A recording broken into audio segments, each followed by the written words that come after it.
So again welcome back to Code Sweeper. आज की इस वीडियो में हम बेसिक्स के बारे में जानेंगे, जावास्क्रिप्ट के बारे में।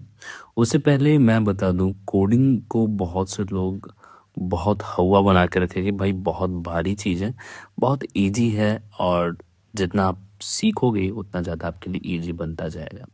इसे आप एक लैंग्वेज की तरह मानो। जैसे आप भाषाएं बोलते हो, हिंदी या फिर आप इंग्लिश बोलते हो, तो ये सब जैसे एक भाषा है, वैसे ही जावास्क्रिप्ट या फिर कोई अदर कंप्यूटर लैंग्वेज एक लैंग्वेज है जो कि हमारे कंप्यूटर से कनेक्टेड है।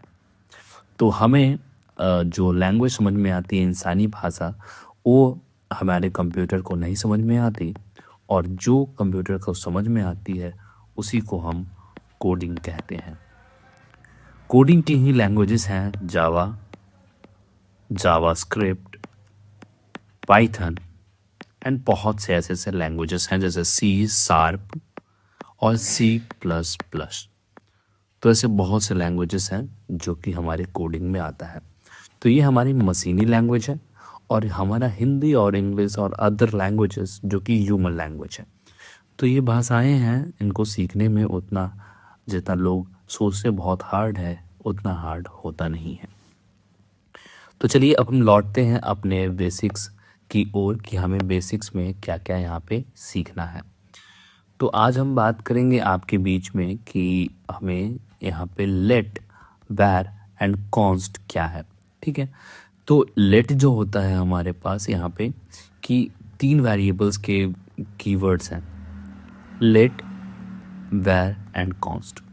सबसे पहले हमारे पास जो जावास्क्रिप्ट आई थी उसमें हमारे पास वैर था, जो कि वेरिएबल यहाँ पे लिखा पड़ा है, उसे हम वैर से डिनोट करते हैं, VAR। ये मैंने कैपिटल में लिखा है बट ये ऐसे लिखाता है VAR। तो ये एक वेरिएबल है। ठीक है, ये क्या है कि हमारे पास जब भी जावास्क्रिप्ट पहले आई थी तो वैर का यूज़ करते थे डिफाइन करने के लिए वेरिएबल का। अब वैर क्या है? ठीक है, तो यहाँ पे मैं आपको दिखा दूँ कि कुछ कंटेनर्स यहाँ पे जो यूज़ होते हैं, तो वो आपको मेरी स्क्रीन पे दिख रहे होंगे बीच में वेरिएबल। ठीक है, तो ये एक कंटेनर है जिसका नाम है वेरिएबल, और जो कीवर्ड्स हैं हमारे पास लेट, वैर एंड कॉन्स्ट, जो कि आपको स्क्रीन पे दिख रहे हैं। अब मैं यहाँ पे लिख दे रहा हूँ लेट, वैर एंड कॉन्स्ट। ठीक है, तो ये वेरिएबल्स को डिफाइन करने के ये एक कीवर्ड्स हैं कि मतलब इन सारी चीज़ों से हमारे जो वेरिएबल्स होता है वो डिफाइन किया जाता है। ठीक है, तो अब वेरिएबल्स हैं क्या? एक एम्प्टी बॉक्स की तरह, जैसे आपको यहाँ पे दिख रहा है ये वेरिएबल, ये एक एम्प्टी बॉक्स की तरह है, यानी इसके अंदर चीज़ें असाइन की जाती हैं या इसके अंदर चीज़ें होती हैं। तो ये एक कंटेनर की तरह है। जैसे मान लो एक चावल का कंटेनर होता है जिसके अंदर बहुत सारे चावल होते हैं और ये कंटेनर है। तो वेरिएबल्स भी होते हैं, वो हमारे कंटेनर की तरह होते हैं जिसको वैल्यू असाइन की जाती है। जैसे कि मान लो वैर, ठीक है, a इज इक्वल्स टू 10। ठीक है, तो वैर जो हमारा है ये कीवर्ड है हमारे वेरिएबल को डिफाइन करने का, और a जो है ये हमारा एक वेरिएबल है। ठीक है, तो ये एक कंटेनर है जिसके अंदर ये वैल्यू है, वैल्यू 10। ठीक है, तो हमें जब यूज़र पूछेगा या इंटरव्यू में पूछेगा कि वेरिएबल क्या है, तो हमारा इंटरव्यू में आंसर होना चाहिए कि वेरिएबल एक कंटेनर की तरह है जिसके अंदर हम कुछ वैल्यूज़ को पुट करते हैं और उसको रखते हैं, उसको दोबारा हम यूज़ करते हैं या फिर असाइन करते हैं। तो ये हमारा वेरिएबल है। अब लेट, कॉन्स्ट और वैर क्या है? तो लेट, वैर एंड कॉन्स्ट आप यहाँ पे देख सकते हो। लेट, वैर एंड कॉन्स्ट एक कीवर्ड है जिसको हम यूज़ करते हैं वेरिएबल्स को बनाने में। अब लेट एंड वैर एंड कॉन्स्ट का क्या यूज है, मतलब कि लेट, वैर, कॉन्स्ट, उसको डीपली एक्सप्लेन हम नेक्स्ट वीडियो में करेंगे। इस वीडियो को ज़्यादा मैस अप नहीं करेंगे। ठीक है, बहुत से इसके बाद डेटा टाइप्स भी होते हैं, जैसे कि मान लो ये जो है ये 10 नंबर है, ये एक नंबर डेटा टाइप है।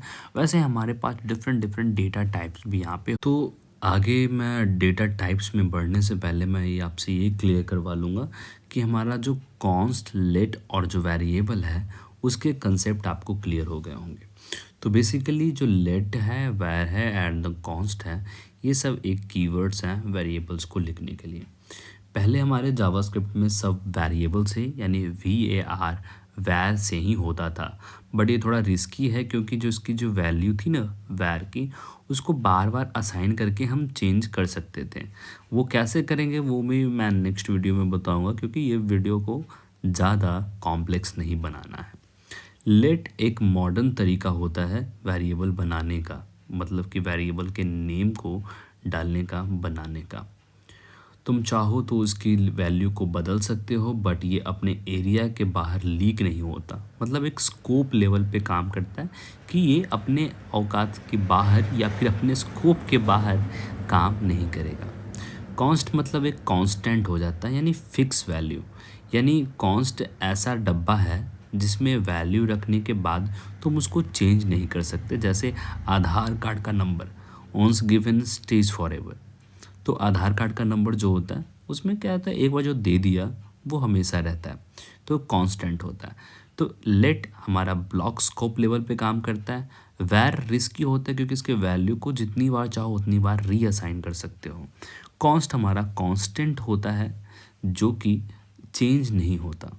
तो ये हमारे बेसिक से डिफरेंस थे लेट, वैर एंड कॉन्स्ट के। आई होप आपको ये तीनों अभी क्लियर हो गए हो। हम मूव करेंगे अब डेटा टाइप्स के ऊपर। तो देखो, जावास्क्रिप्ट में नंबर का कोई अलग फॉर्मेट नहीं होता, सब नंबर ही होते, जैसे चाहे वो 5 हो, 5.5 हो, या फिर 100 हो, या 200 या 300। तो सबसे पहले यहाँ पे हमारा आता है नंबर। तो नंबर हमारा पास क्या है कि ये जो नंबर है हमारे पास, ये नंबर हमारा नंबर ही होता है, इसका कोई डेटा टाइप या फिर कोई अदर फॉर्मेशन नहीं होता।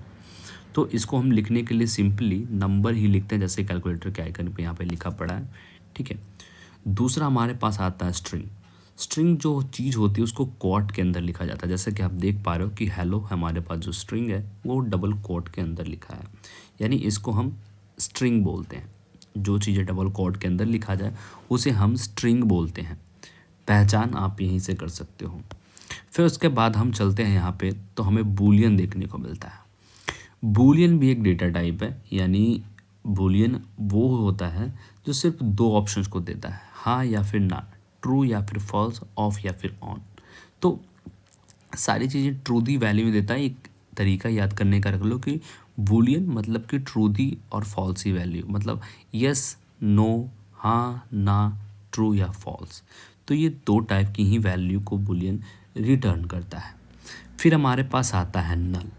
नल का मतलब होता है एक एम्प्टी जार, नथिंग इनसाइड, यानी कुछ भी नहीं। नल मतलब कि इंटेंशनली खाली, तुम खुद बोल रहे हो कि इस डब्बे में कुछ नहीं है। ठीक है। तो नल मतलब साफ, पूरा कुछ भी नहीं, यानी जिसकी वैल्यू कुछ भी ना रिटर्न हो वो नल है।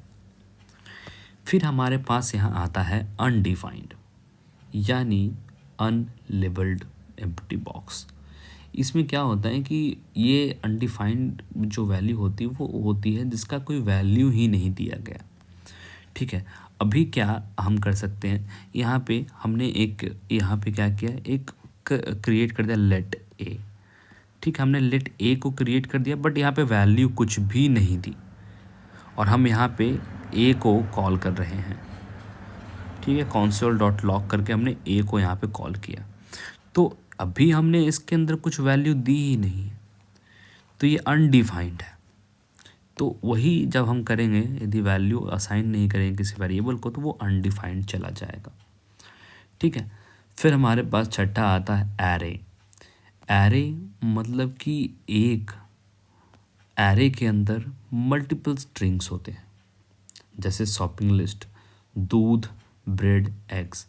जावास्क्रिप्ट में ये एक ही वेरिएबल में मल्टीपल वैल्यूज़ को रख देता है, वही एरे कहलाता है। अब सातवें आते हैं हम ऑब्जेक्ट पे। ऑब्जेक्ट क्या करता है कि ऑब्जेक्ट मतलब एक इंसान का कंप्लीट डेटा, जैसे name, image, email, age, email. तो ये एक ऑब्जेक्ट बन जाता है जिसके अंदर मल्टीपल की एंड वैल्यूज होते हैं किसी पर्सन के या फिर किसी अदर डेटा के, उसे ऑब्जेक्ट कहा जाता है। तो ये हमारे पास सातों डेटा टाइप्स थे। जावास्क्रिप्ट में हमारे पास 7 डेटा टाइप होते हैं, वो भी मैंने यहाँ पे बता दिया, let, var and const. I hope ये सारी चीज़ें आपको क्लियर हो गया होगा। तो अब मान लो कि इमेजिन करो कि तुम एक अपना ऐप बना रहे हो जिसमें स्टूडेंट्स रजिस्टर करते हैं। हर स्टूडेंट के पास नेम, एज और स्टूडेंट होने का स्टेटस होता है। ये सब एक ऑब्जेक्ट में सेव होता है। ऐसे स्टूडेंट्स की लिस्ट को एरे में भी होती है, ठीक है। अब हम क्या करते हैं कि मान लो असाइन तो कर दिया हमने ऑब्जेक्ट्स को, बट इसे रीअसाइन कर सकते हैं कि नहीं। तो यहाँ पे भी एक मिथ है और यहाँ पे भी एक प्रॉपर टेक भी माइंडेड यहाँ पे लगता है, और इसको सीखने की भी ज़रूरत है कि आप कैसे क्या करोगे। तो ये काफ़ी टेकी सवाल है और अभी फ्रेशर लेवल पे ये आपको थोड़ा सा अलग लग सकता है। तो हम इस सब को अभी रैप करते हैं फ़िलहाल की इस वीडियो में, ताकि अभी आपको ये चीज़ समझ में आ जाए। नेक्स्ट वीडियो में हम इस पे और डिटेल्ड में इसको वीडियो बनाएंगे।